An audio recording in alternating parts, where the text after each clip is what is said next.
राम महाराज वर्णेकर त्यांना साथ करतील विठ्ठल महाराज निवडकर.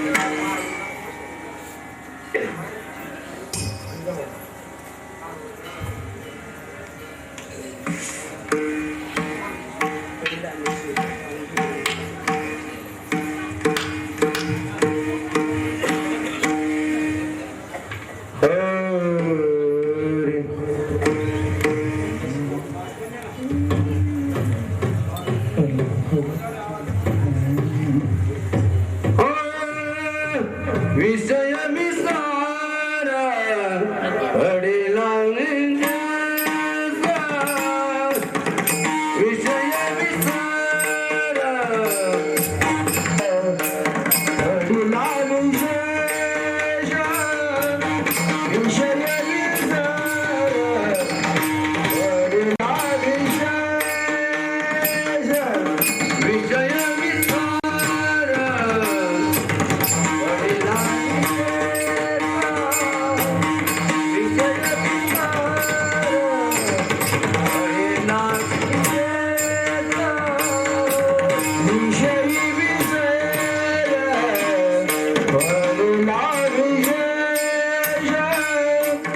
विषय विसार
पडिला विषय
मज हृदयी सद्गुरु तेने तारिला हा संसार पुरू म्हणून विशेषे अत्यादरू विवेकावरी जवळ डोळ्यांजन भेटे सवेची दृष्टी शिफाटा फुटे मग पाहिजे तेथे प्रकटे महानिधी गुरुर ब्रह्मा गुरुर विष्णू गुरुर्देव महेश्वरा गुरु साक्षात परब्रह्म तस्मै श्री गुरवे नमः विषयी विसर पडिला निशेष निशेष अंगी ब्रह्मरस ठसावला माझी मज झाली अनावर वाचा छंद या नामाचा घेतला से लाभाच्या सोसे पुढे चाली मना धनाचा कृपणा लोभ जैसा माझी मज झाली अनावर वाचा छंद या नामाचा घेतला से तुका म्हणे गंगा सागर संगमी तुका म्हणे गंगा सागर संगमी अवघ्या झाल्या उर्मी एकमय माझी मज झाली अनावर वाचा छंद या नामाचा घेतला से विठ्ठला विठ्ठला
वरं पुण्डरीकाय दातुं मुनीन्द्रे समागत्य तिष्ठं तमानन्दकन्दं ब्रह्मलिङ्गं भजे पाण्डुरङ्गं पाण्डुरङ्गात्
बाबाजी सद्गुरु दास तुका जयांचे केल्या स्मरण होय सकळ विद्यांचे अधिकरण ते वंदू श्री चरण सद्गुरूंचे ते नमस्कारोनी आता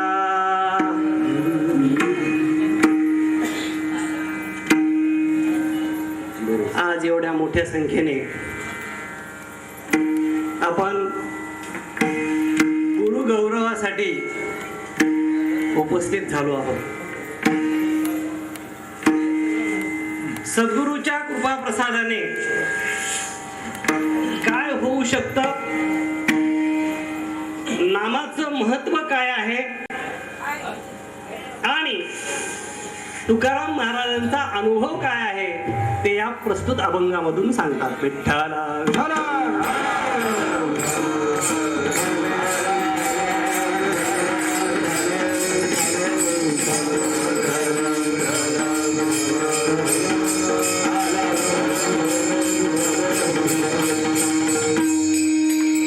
विषयी विसर पडिला निशेष अंगी ब्रह्मरस ठसावला. पहिला शब्द महाराजांनी वापरलेला आहे तो विषय शब्द आहे आणि दुसरा शब्द आहे तो विसर शब्द आहे. कशाचा विसर आहे? विषयाचा विसर आहे. मग विसर पडायचा असेल तर काय करावं लागतं? विषय कोणकोणते आहेत आणि विषयामुळे काय होतं? एक पहा, जर स्मरण असेल तर त्या ठिकाणी विस्मरण असलं पाहिजे. जिथं स्मरण आहे तिथं विस्मरण असलं पाहिजे आणि विस्मरणही नाही. बद्ध म्हणजे कोण? विठ्ठला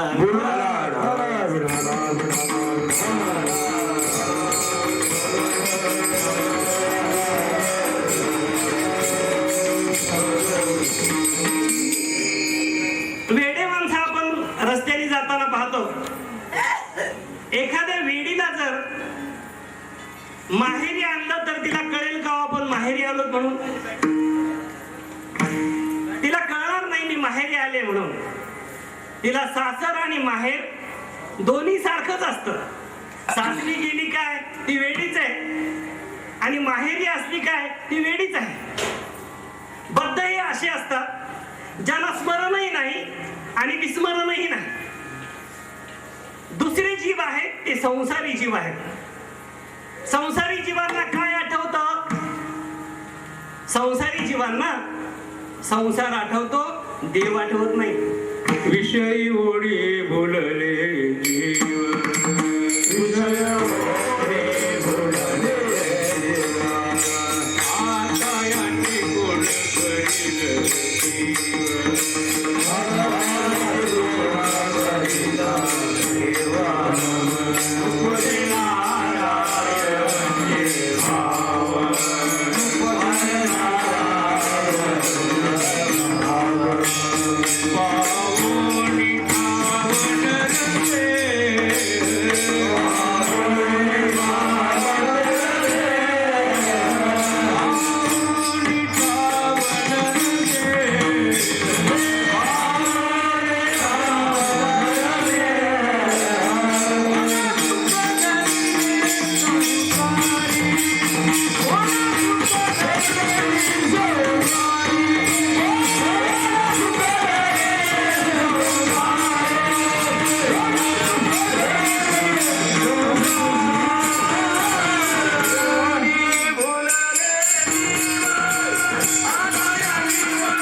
जीव, कशाची ओढ लागली आपल्याला?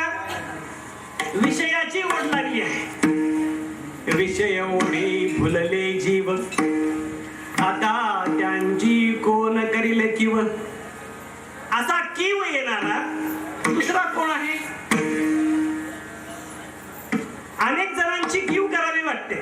त्याच्या चेहऱ्याकडे पाहिलं की वाटतं अरे अरे कशाला जन्माला आला असेल. ही कीव करणं वेगळी गोष्ट आहे आणि दुसरी कीव करणं असं आहे की अरे हा लयाला जातो आहे, पावलो हा देह काकतालीन्य आहे आणि जे घडू नये ते घडलं.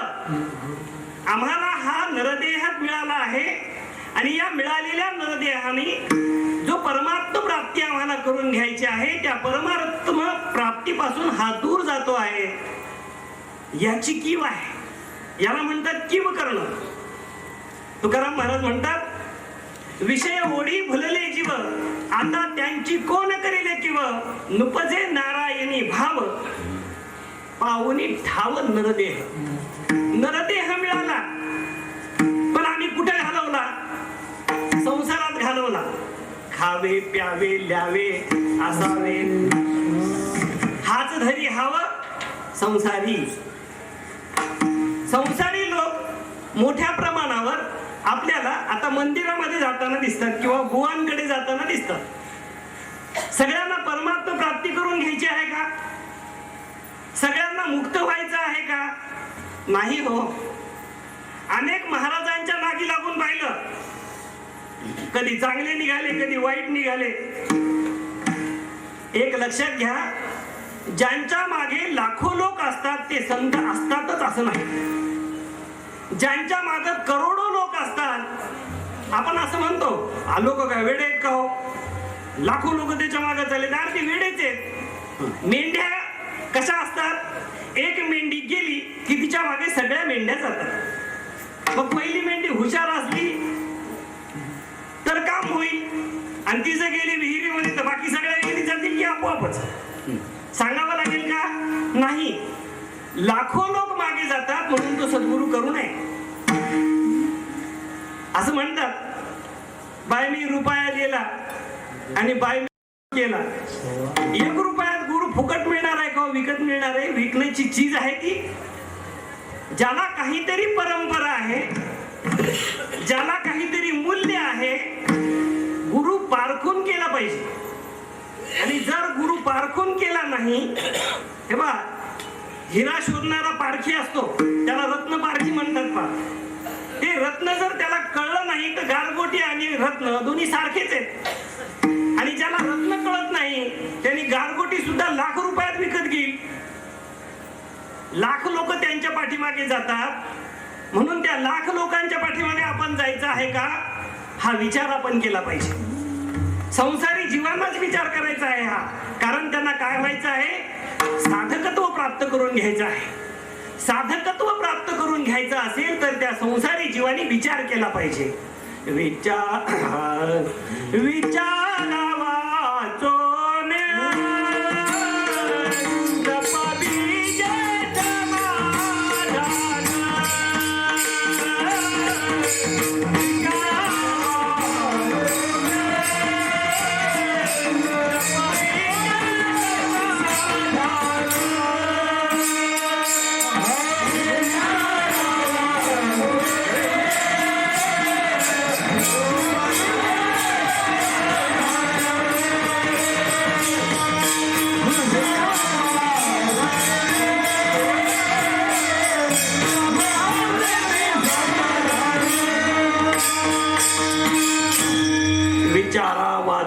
नपविजे समाधान. विचार न करता जर गुरु केला तर काय होईल, समाधान मिळणार नाही. आमच्या ह्या गुरु परंपरेला जसं ज्ञानेश्वर महाराजांनी आपली परंपरा सांगितली, आदिनाथ गुरु सकळ सिद्धांचा मच्छिंद्र तयाचा मुख्य शिष्य, मच्छिंद्राने बोध गोरक्षाशी केला, गोरक्ष ओळखा गहिनी प्रती, गहिनी प्रसादे निवृत्ती दातारा, ज्ञानदेवा सार चोजविली. ज्ञानदेवांनी परंपरा सांगायची काय गरज होती? ज्ञानेश्वर महाराज स्वतः सिद्ध होते, त्यांना परंपरा सांगायची काय गरज आहे? करोडो लोक आजही त्यांच्या नावावर आळंदीला जातात. मग त्यांनी परंपरा सांगून मग लोक त्यांच्या मागे गेले का ते सिद्ध होते म्हणून लोक मागे गेले? अहो, त्यांच्या पाठीमागं गहिनीनाथाची परंपरा आहे. आमच्या मेघश्याम महाराजांच्या पाठीमागं सद्गुरु गोपाळ महाराजांची परंपरा आहे. सद्गुरु गोपाळ महाराजांच्या पाठीमागं सद्गुरु पंढरीनाथ महाराजांची परंपरा आहे. सद्गुरु पंढरीनाथ महाराजांच्या पाठीमागं यशवंत महाराजांची परंपरा आहे. आणि हळूहळू ही परंपरा अक्कलकोट स्वामीच्या मार्गे नारायणापर्यंत जाते, नारदांपर्यंत जाते. जिथे काहीतरी परंपरा आहे ती परंपरा आपल्याला सद्गुरूपर्यंत घेऊन जाते. ती परंपरेत आलेले सद्गुरू आपल्यासाठी उपयोगी ठरतात. आणि संसारी जीवाला जर मुक्त व्हायचं असेल तर त्याला पहिल्यांदा स्मरण केलं पाहिजे श्री गुरूंचं. म्हणजे संसारी जीव सुद्धा कधी आठवण करतात, कधी आठवण करत नाही. पण आठवण कशाची करतात? त्यांना नित्य आठव कशाचा आहे? संसारी जीवांना नित्य आठव आहे संसाराचा. माझ्या लेकराचं कसं होईल? वरीचं लग्न कधी होईल? बंगल्याचे 3 टप्पे पूर्ण झाले. किती टप्पे पूर्ण झाले? 3 टप्पे पूर्ण झाले. पहिला मजला झाला, दुसरा मजला झाला, तिसरा मजला झाला. संसारी जीव काय करतो माहितीये का? चौथ्याचे गज काढून ठेवतो. विठ्ठला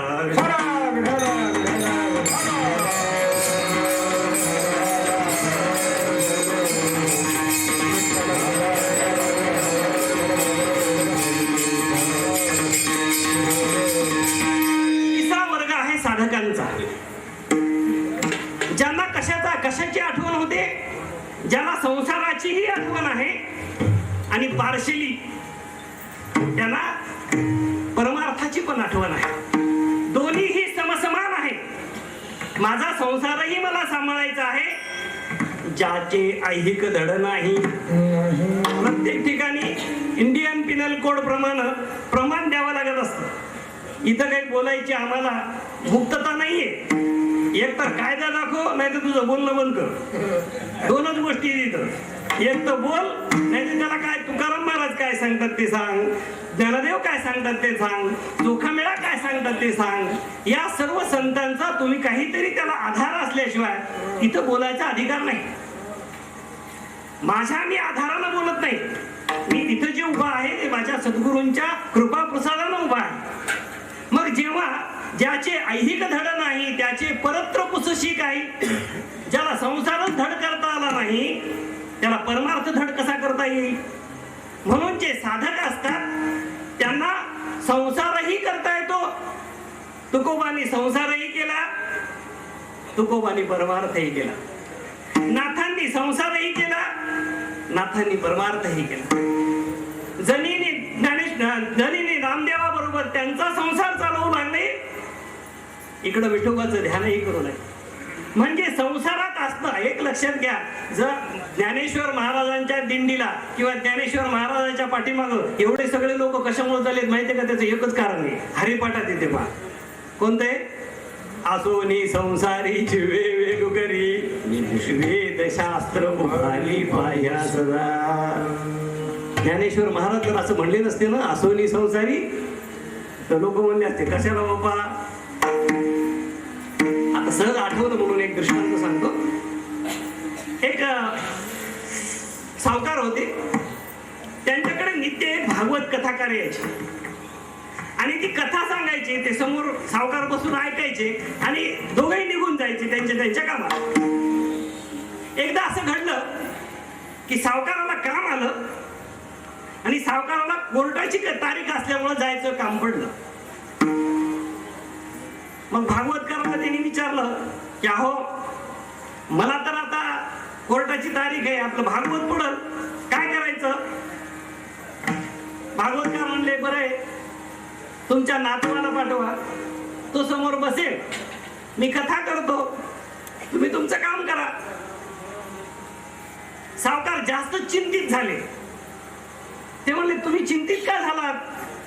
अहो म्हणले तुमची कथा ऐकून जर माझा नातू संसारापासून मुक्त झाला तर हे संसार पुढे चालायचा कसा, याची मला चिंता वाटते. ते महाराज म्हणले गेल्या 25 वर्षापासून मी भागवत वाचायलो आणि गेल्या 10 वर्षापासून तुम्ही ऐकायला तुमच्यात आणि माझ्यात काही फरक झाला नाही. विठ्ठला विठ्ठला.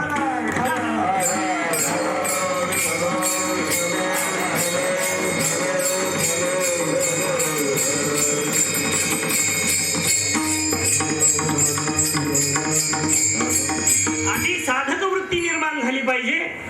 जेव्हा साधकत्व प्राप्त होतं या साधकांच्या नंतर विचार करणारा जो आहे आसो ऐसा कोठे आठवची नाही देही जबिदेही भोगू दशा. ही जी दशा प्राप्त झालेली आहे त्याला संत म्हणतात. त्यांना कशाचा आठव आहे फक्त देवाचा आठव आहे. ते आपल्यासारखेच आहे. त्यांनाही सुगंध येतो. त्यांनाही आपल्यासारखं सुख दुःख आहे. त्यांना सुद्धा आपल्यासारखं सगळं आहे. त्यांच्या हातावर इंगळ ठेवलं तर त्यांना काय फुल वाटणार आहे का? त्यांनाही पळेल. ते देहाचे जे गुणधर्म आहे ते संतांचे ना आपले वेगळे आहेत का? वेगळे नाही. संतांचे देह गुणधर्म आणि आपले गुणधर्म वेगळेच आहेत, सारखेच आहेत. परंतु त्यांच्या जवळ एक अलौकिकत्व असतं. ते अलौकिक अनुभव त्यांच्या जवळ जो असतो तो अधिकचा असतो. म्हणून ते संसारात आपल्यासारखेच दिसतात. जशी एक गवळण दही दूध विकायला निघाली आणि दही दूध विकायला निघाल्यानंतर काय म्हणू लागली? दुडी वारी दुडी गवळण साती निघाली. दुडी वारी दुडी गवळण साती निघाली.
दुडी गवळण साते निघाली. गवळण गोरस म्हणून विसरली. गोविंद घ्या कोणी दामोदर घ्या गे तव तव हासती मथुरे जागे. गोविंद घ्या कोणी दामोदर घ्या गे. दुडिया माझारी कान्होबा झाला भारी. उजंबळे गोरस सांडे बाहेरी. गोविंद घ्या कोणी दामोदर घ्या. बघा एक हंडा आहे त्याच्यावर दुसरा हंडा आहे त्याच्यावर तिसरा हंडा आहे. ह्या गोपी सुद्धा संसारी जीव आहे. परंतु विकायला जातात दही दूध म्हणतात काय?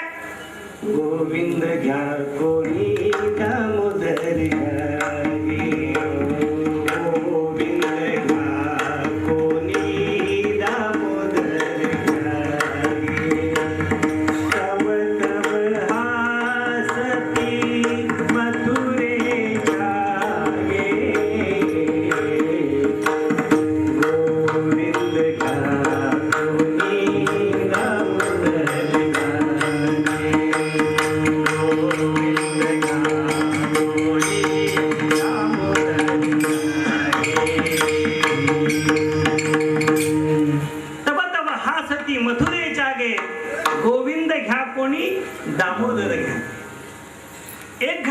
त्याच्यावर दुसरा घडा आहे, त्याच्यावर तिसरा घडा आहे, गप्पा मारीत चालल्यात, पण लक्ष कुठं आहे?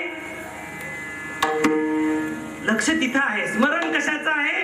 त्या शेवटच्या घटाकडे तिचं लक्ष आहे. म्हणजे तिचं लक्ष शेवटच्या घटाकडे आहे. विद्या आहे, दही दूध, आणि स्मरण कशाचं आहे? भगवंताचं आहे. ही अशी वृत्ती जी असते त्याला संत वृत्ती म्हणतात.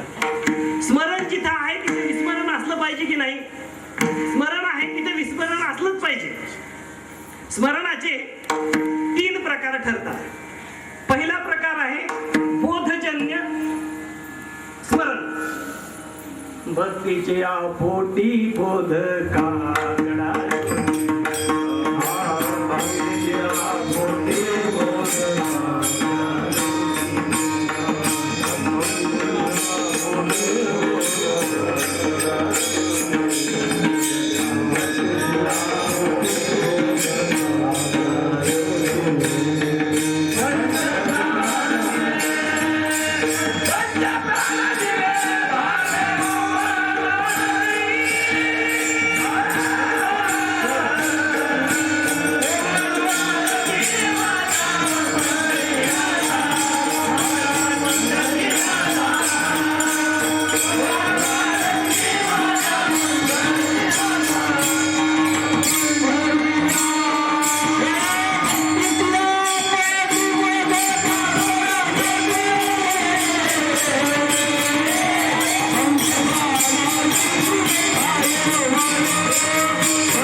बोध काकडा ज्योती. बोधरूपी काकडा आम्ही हातात घेतला आहे आणि तो काकडा कशाचा आहे? भक्तीच्या पोटात आहे. भक्तीच्या पोटी निर्माण झालेला काकडा आहे आणि बोधजन्य काकडा आहे. साधू बोध झाला नुरोनिया ठेला ठाईच मुराला गारुडे असतो, त्या गारुडे असतो किंवा एखादा डोंबाऱ्याचा खेळ करणारा एखादी स्त्री असते, ती दोरीवरून चालते, परंतु लक्ष कुठं आहे? त्या दोरीकडे आहे आणि खाली असलेल्या जमिनीकडे आहे. तिला एकच माहिती आहे की मला ह्याच्या पलीकडे जायचं आहे. तिचं जसं एकसंग लक्ष आहे तसं बोध झाल्यामुळे ज्यांनी संतत्व प्राप्त करून घेतलेला आहे त्यांना फक्त देवच असतो, दुसरं काहीच नाही. हे चिदान देगा देवा तुझा विसरण भावा गुण गाई नावडी हीच माझी सर्व जोडी. कशाचा विसर पडू देऊ नकोस. हे चिदान देगा देवा, हे देवा अनेक दान तू देऊ शकतोस कारण तू उदार आहेस, तू दाता आहेस, पण मला हेच दान पाहिजे. हे चिदान देगा देवा, काय तुझा विसर व्हावा, विषयी विसर याच्यासाठी चालले बरं काय. काय तर वाटायचं महाराज दुसरीकडे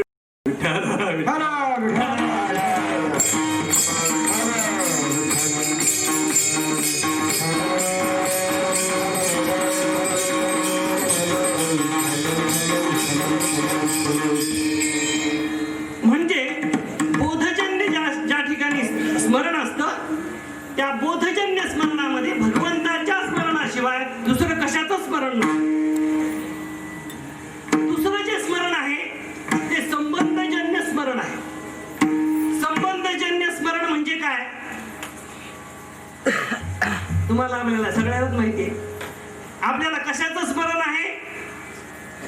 सकाळी काय खाल्लं ते संध्याकाळी आठवलं आहे ना. आणि दुपारी काय केलं बायकोने विचारलं दुपारची भाजी कशी झाली होती, संध्याकाळी विचारलं, मी म्हणलं कशाची होती. इतकं तर स्मरण आणि विस्मरण आहे आपण आहे ना. इथं काय आहे? संबंधजन्य स्मरण आहे. संबंध म्हणजे कोणता संबंध आहे? इथे आम्हाला नात्या गोत्याचा संबंध आहे. आम्हाला बायको मुलं नवरा बायको याचा सगळ्याचा संबंध आहे. आणि दुसरा संबंध कशाचा आहे? दुसरा संबंध भगवंताशी आहे. इथं जे दोन प्रकारचं स्मरण आहे, या दोन प्रकारच्या स्मरणामध्ये भगवंताचंही स्मरण आहे आणि आम्हाला आमच्या संसाराचंही स्मरण आहे. तिसरं स्मरण आहे, त्याला कार्यजन्य स्मरण असं म्हणतात. कार्यजन्य स्मरण म्हणजे काय? आत्ताच पाहिलं आपण. कार्यजन्य स्मरण म्हणजे आम्ही काही करत असू, आम्ही भाज्या जरी विकत असू तर आम्ही काय म्हणू? सावत्याने केला मळा, विठ्ठल देखीला डोळा. बी टोपताना ते काय म्हणायचे? श्रीराम जय राम जय जय राम, राम कृष्ण हरी राम कृष्ण हरी. म्हणजे दुसरा विचार केला का?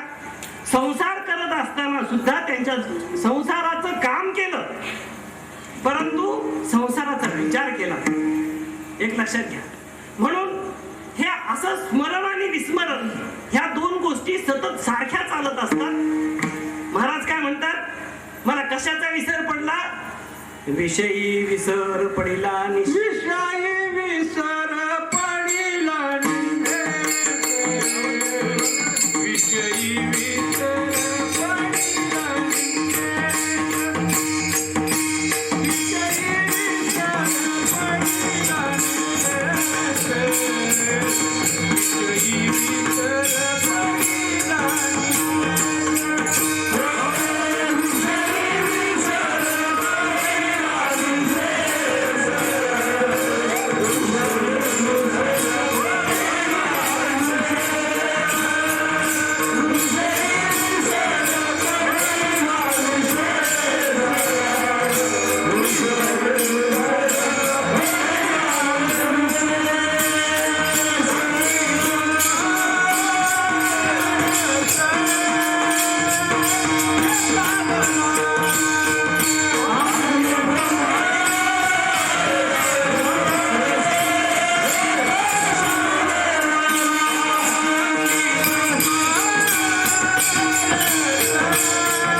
विषयी विसर पडिला. विषयी विसर पडिला निशेष अंगी ब्रह्मरस ठसावला.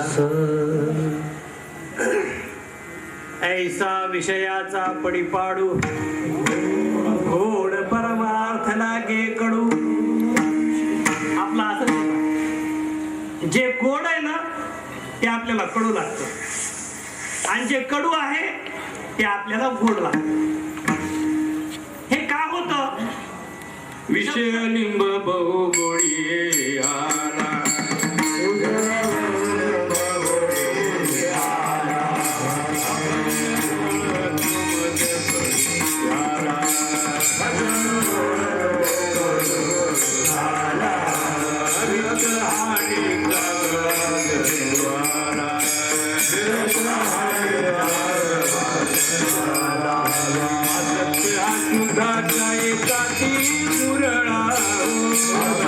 मुरळा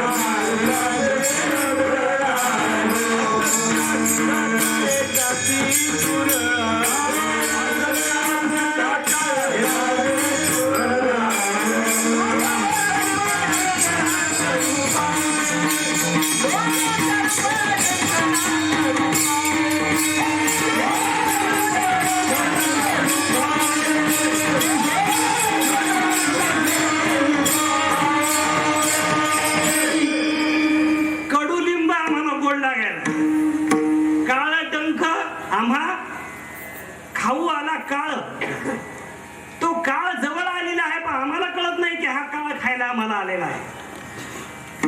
तो डंख करायला आला आहे पण आम्हाला कळत नाही की तो डंख करायला आला आहे. जो विषय आहे शब्द स्पर्श रस रूप आणि गंध या पंच विषयाच्या पाठीमागे आपण लागलो आहोत. म्हणून आम्हाला संसार खरा वाटतो आहे. संसार खरा आहे का? संसार भ्रमजन्य आहे ना. आता हे सगळ्यात आपल्याला जो मिळालेला देह आहे हा देह खरा आहे का? खरा नाही पण खरा वाटायला. बरोबर आहे की नाही? खरा नाहीये पण खरा आम्हाला का वाटतो? कारण आमचं लक्ष कशाकडे आहे? संसाराकडे आहे. म्हणून जे खोटं आहे ते आम्हाला खरं वाटतं. राज्यो सरपाकार